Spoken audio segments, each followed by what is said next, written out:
Thank you. Nice.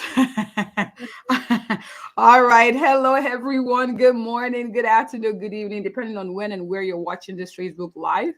This is the voice and the face of Dr. Tulola Binton. I'm CEO and the co-founder of Living Spring Family Medical Center here in the amazing city of Mansfield, Texas, where we believe in helping our patients live long and well because we believe the quality of life is just as important as the quantity of life. If you're watching live, hashtag live, and if you're watching replay, hashtag replay, I'd like to connect with you after this to see and give you a shout out for joining us. But today I'm excited to have Dr. Maria Duroseau. Did I say that well? Yeah, that's actually pretty good. Oh, thank you. And today we'll be having the conversation on Doc, my toddler throws massive tantrums. Help me. I am tired of shouting. Doc, thank you so much for coming. I appreciate you doing this even on your off day. And you know you're busy, so thank you, thank you. How are you doing this morning? Good morning. I'm doing well. Thank you, Dr. Labintan, for having me on your platform. And I'm excited to join with you in serving your clients. Awesome, awesome, and me too. So I'm going to learn from this. I'm going to be taking notes on this one. So, Doc, please, if you don't mind, introduce yourself. Who are you, and what do you do? So my name is Maria Duroseau. I'm a pediatrician. I've been doing that for over 10 years. I was born and raised in Zambia and then moved to the United States for medical school and got married, have two kids, a 9 and 7-year-old. And I'm an auntie to a lot of people. So this is me. Awesome, awesome. You see, every guest I have, they downplay their background. Okay. Thank you. You're raised in Zambia before you moved here. Her practice has spanned 3 states, serving in different capacities as the family violence champion, learning trauma informed care, culturally competent care, and then she was the pediatric medical administrative officer, utilizing her skills from the Harvard Pediatric Leadership program. She's also a life coach, and she serves to bring all these skills together to support parents, teenagers in developing essential skills for a successful transition to adulthood. So you don't just take your kids, you help the parents, you also support teenagers as well. She's also very passionate about supporting and enhancing parenting skills as the studies and her personal experience show that one of the best gifts a parent can give her children is to be the best version of themselves. I love your I help statement. I love what you do. I wanted to highlight that because most of my they don't say all the things. So thank you for what you do. What you do is very, very powerful. Yes, this is, whenever you see kids in clinic, you have to recognize that they don't live in a vacuum, and the space that they're growing in is obviously affected by who their parents are, how their parents are. And so I know that when we're in clinic, we give a lot of anticipatory guidance, do this, do that, sometimes without addressing, does the parent have this ability to do all of the things that we're recommending? I will have sometimes parents tell me, I've read all of these help books and parenting books and so on, but like without the skills to put those into motion, it makes it actually very difficult. And so this is what kind of inspired me and sparked. I said, you know what, there's actually a need in this parenting space to just show parents how to actually use all of the tools that we have in all of these parenting books. So you help them move from theory to practical. Absolutely. And you make it come alive for them. So you let them know it's doable. Absolutely. Absolutely. It is possible. I love what you do. I mean that. That's big. So today we're talking tantrums. I Yes. have some of my clients say, Doc, either even in the room, they bring the kids to their appointment and they're like, "Oh, I don't know what to do, Doc." And so the conversation kind of steers a little bit from their visit to, okay, how do we help with this outside of here? So we're talking tantrums. And the first question I have for you is, why do toddlers throw tantrums? Like what, as a pediatrician, how would you explain it? I think that would help us as parents who are watching, who are like, Right. they're not So sure why they do it. they do it because this is a normal part of their developmental stage. So you think about toddlers, instead of that little baby that you would lay in the crib and they sat there until you came and got them, This is now somebody who is able, from a gross motor developmental stage, able to get up and walk and hold around and move, climb, pull, all of these kind of things. And then also really interacting a whole lot more with their world. And so all of these things are fascinating to watch, but they also add this dimension of now they're in a place where they can experience a lot of frustrations. There's the exciting part. I'm discovering new things. I'm loving this. And then, no, we can't touch that. Don't go there. This is off limits. So just a place to meet all of these frustrations, which though, meeting frustrations is not a problem. It's a developmental skill that you have to learn. We all have had to learn frustration tolerance, right? And so as they're growing and developing and experiencing all of this, our job is not to stop toddler tantrums necessarily, but to recognize it as a developmental stage. So I would say instead of calling it terrible twos, just call it normal twos. So normalize it. So it's we don't like it, but it shows that developing normally. Right. That helps. That helps. Now, for the parent who's watching, it's like, okay, I get it. That's normal for them. But we're in the mall, we're at the grocery store, and they're doing this and they're calling attention. Like, are there effective ways to kind of dial that down a little? Like, what would you say to that question? So I would say that the first thing to do is don't react to the tantrum. Now, notice I said don't react. I didn't say don't respond. And those are two different things. React is your knee jerk. Oh my gosh, what are you doing? You're creating a scene. This is not the place to do this. Come on, let's go. Stop it. And typically reactions will come in a couple of forms. One, you get frustrated and at some point you start yelling, or there's that kind of closed mouth. Your teeth are kind of barely moving. You need to stop that right now. And you're just feeling really tense and frustrated in your body, right? And that's some form of that. Or the other side is, I've got to stop it right now. What does the kid want? I'm going to give it to them right now. And so either one of those two obviously is not going to be the ideal. You want to kind of take a step back. One, bring back into your mind that this is normal. Of course, my toddler is doing this. They're too. Or another one that I like is that, my kid is not a problem. My kid is having a problem. Okay. So once you make that shift in your mind, you're not going to react. You now take in the whole situation and say, okay, well, we're in the grocery store. Either one, I need to finish doing my groceries and my kid is having a meltdown. In this moment, is this a lesson that I need to teach, that you've asked me for something and I said no, and so you don't get to lay on the floor screaming? Well, I do want to teach this lesson. So what I'm going to do is, even though I don't really have the time to do this, we're going to stop. We're going to remove ourselves from this high stimulus situation, go to the car or go to a quiet corner of the store and say, hey, I get that. I get that you don't want to be here. We need to buy groceries so we can have food to eat. We're going to sit here until you take a minute and you settle down so we can finish doing our grocery shopping.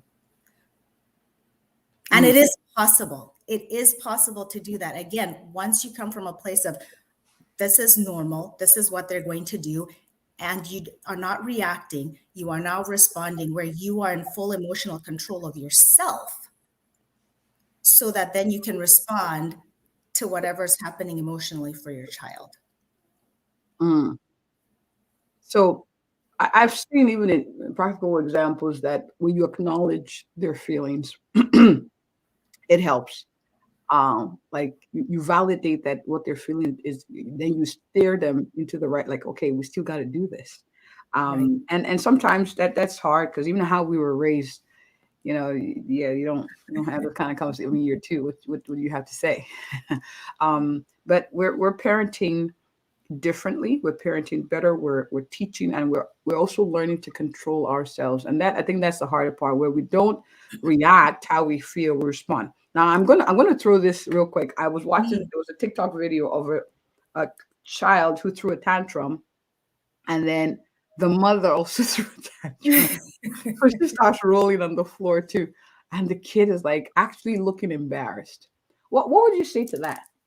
That is funny, and I have seen things like that too, which part of what that mom was doing is a skill that I call redirecting. So it's in the middle of them throwing a fit, you're kind of directing their attention to something else.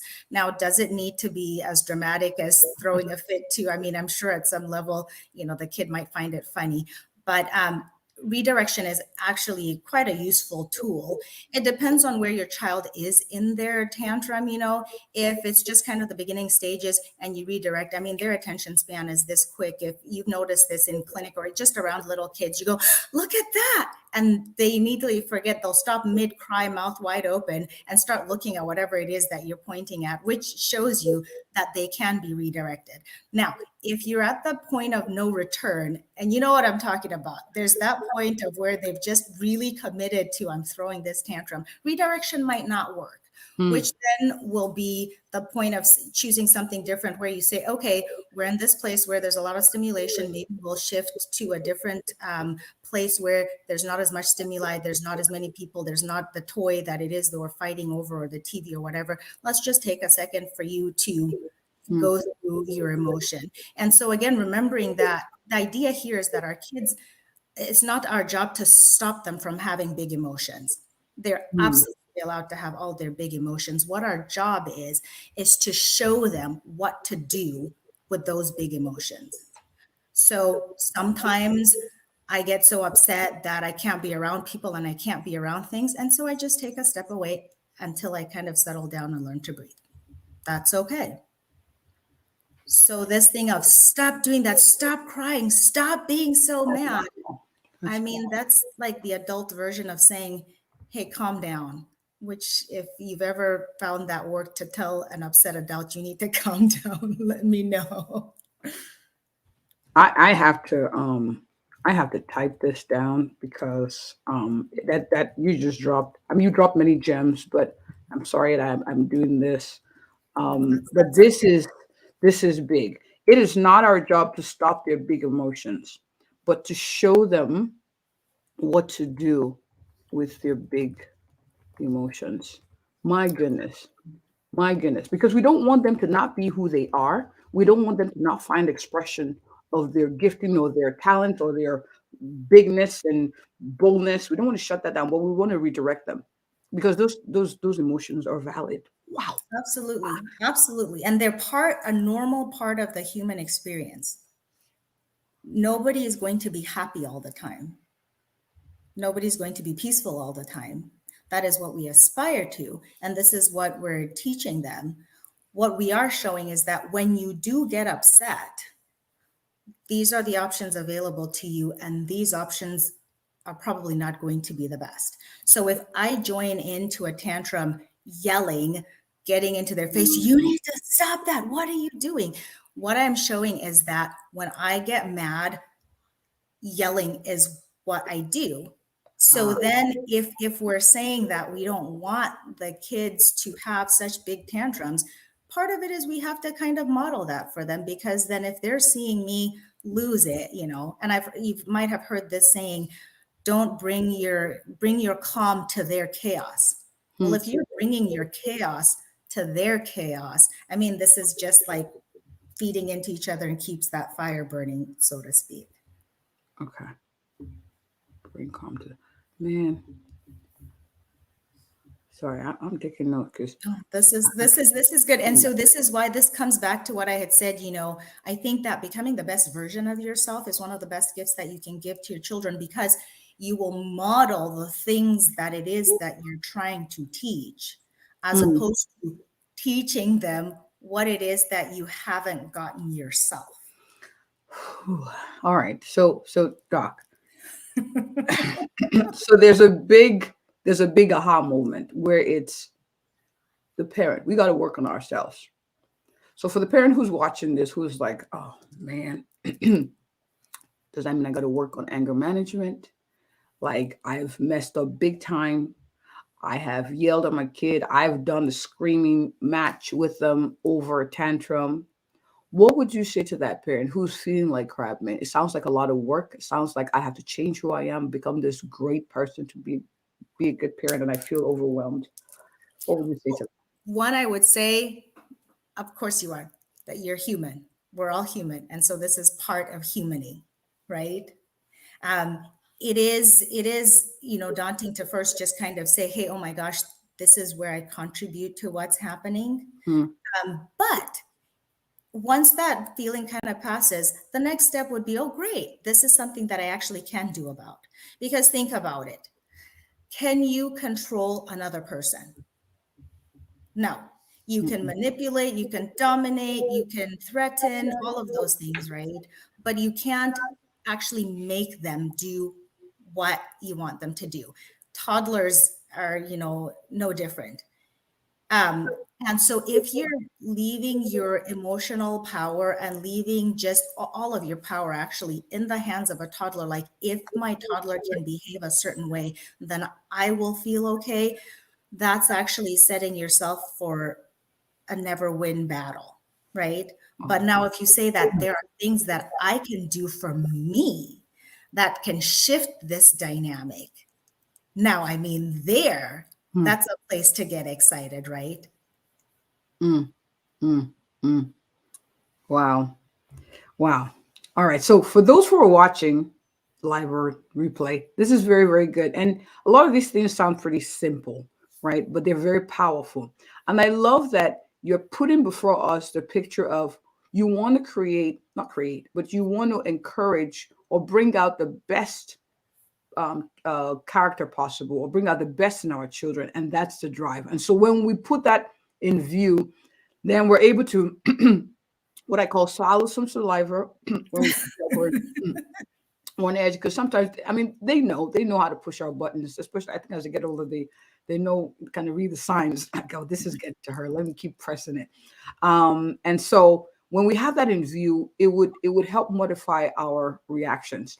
And yes, we make mistakes. I love that you highlighted that we're human, but it's what we do with the mistakes that matter. And so now we've had this conversation. We know we need to practice being calm. We need to practice redirecting. We need to practice modeling what we want to see. And like a muscle, as we practice it, it gets stronger, it gets better. So be encouraged. Absolutely, absolutely. And so the practicing, you used a good word. It really is something that you have to practice. And ideally, you practice before the track meet. You don't practice during the track meet, right? True. You practice before. So think about my next toddler tantrum. What is something that'll bring calm to me? Mm, You know, what are the thoughts that I can use? So one of the things, for two things that I think at that toddler stage, really important. This is normal. This is my kid being two because they're two, mm, right? That's one. Or my kid is having a problem versus my kid is a problem. And so when you practice ahead of time, that'll just kind of settle and calm your body so that when you get into that moment, you're like, oh, look at that. They're throwing a tantrum in the middle of the grocery store and flailing around. Wow, my kid is being two. And this replaces those thoughts of, oh my gosh, you're going to embarrass me. Stop doing that. What are you doing this? What am I doing wrong in parenting that my kid is acting this way? All of these things will spin in your mind, right? And when you have those kind of thoughts, they generate a different kind of feeling versus the calm that it is that you want. So you've got to practice those thoughts ahead of time. Pick one that actually works for you and then use it, engage it in that moment and say, okay, this is what they're doing, you know. I also do want to add, as you're looking at your, just your toddler tantrums, learn to pick your battles and kind of shape it in the way that, frame it in the way that is based on safety. Because again, I want to go back to the developmental stage that they're in. They're exploring, they're learning, they're engaging in their world, and that is absolutely okay. And so if your expectation of this is I'm going to just keep them safe as they're doing this versus I'm going to make them this absolutely upstanding member of society, that is not the lesson you're trying to teach right now. Right now, we're 2 or 3, we're just learning safety, and these are the things that we're going to do. So if you pick your battles and frame them in that standpoint of, I'm just going after safety. It helps you figure out what it is that I'm trying to teach in this moment. What is it that I need to focus on? Or what are the things that I can actually let go? Is the kid safe? Yes, they are. Maybe this is not a place that I need to reach in and say, stop that. I could just then engage from the standpoint of, oh, wow, this is them engaging in their environment, and maybe even join them or redirect that this is what you're trying to do. Let me show you this way that we can do it so that everybody is safe. So that is really helpful to engage from that point. Awesome. Awesome. Very powerful too. Thank you so much, Doc, for sharing. You dropped so many gems. I'm taking notes mentally as well. I'm going to practice a lot of these things. Thank you. Thank you. Thank you. My final question is this, though. Are there times where a tantrum is not normal? Yeah, briefly, I know that's a very... Yes.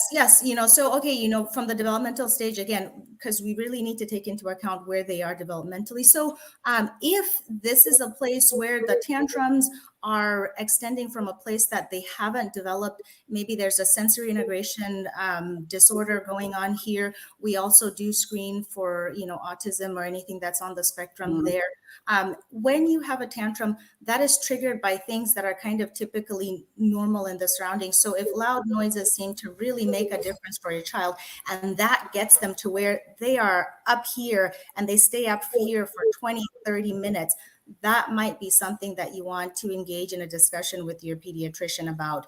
If, there's kind of a developmental delay from the speech and communication. So the tantrum is stemming from, I'm trying to communicate with you, but nobody understands me. And so there's that big frustration that goes there. Well, then we talk about what do we need to do from a speech and language development. So a lot more things that can go, but I think it would be from the standpoint of looking at it.